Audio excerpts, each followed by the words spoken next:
I'm back for my third video. I want to talk to you about a small victory that we had in our classroom with Daniel here. Daniel would only do stripes of orange. And you see he progressed to being able to do all kinds of colors of stripes. This is the kind of small victory you might be looking for with your students. As far as what I gave my students to work on, I had them every day for a year, and I brought out everything I had. And we tried everything. So sometimes it was things like the sheet music that I was using in mixed media class. Daniel was one of the most Zen students that I had. When he got into the zone, he was so in the zone. But he also is a student who caused one of the most traumatic incidents that we had in our class when he became violent when he heard someone say his name. This was a thing with Daniel. There was another student in the room that was also named Daniel, and someone said his name, and Daniel picked up one of those heavy chairs I showed you and threw it across the room. He was super strong, and amazingly, disaster was averted when another student in the room just reached up and grabbed that in midair. Didn't hit a window or a kid or me as I was running over there, somehow trying to stop it from hurting somebody.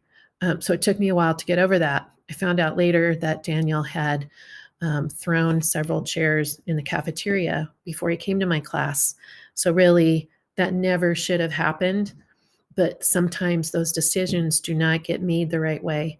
We just have to deal with things the best we can.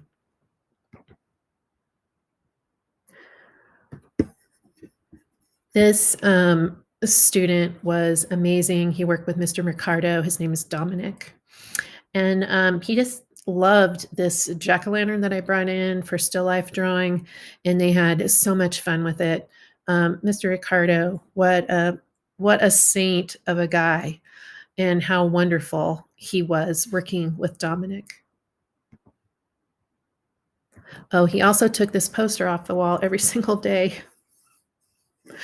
And that was okay. I just put it back when he left. You have to be adaptable sometimes.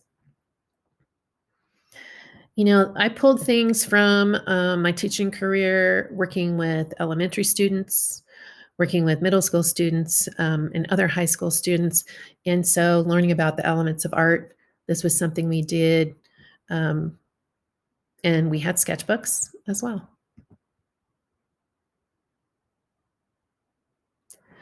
This student, Jose, loved to make books, but he also seemed to watch a lot of shows about disasters like airplanes crashing and things like that, that he was a little bit obsessed with.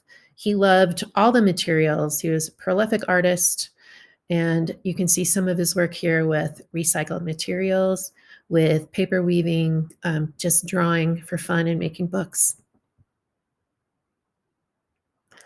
Pablo was a very interesting student that sadly was not in my room for that long, because he also had a problem being around people, and he got very angry and violent and ripped my American flag and holder out of the wall one day, broke it in half.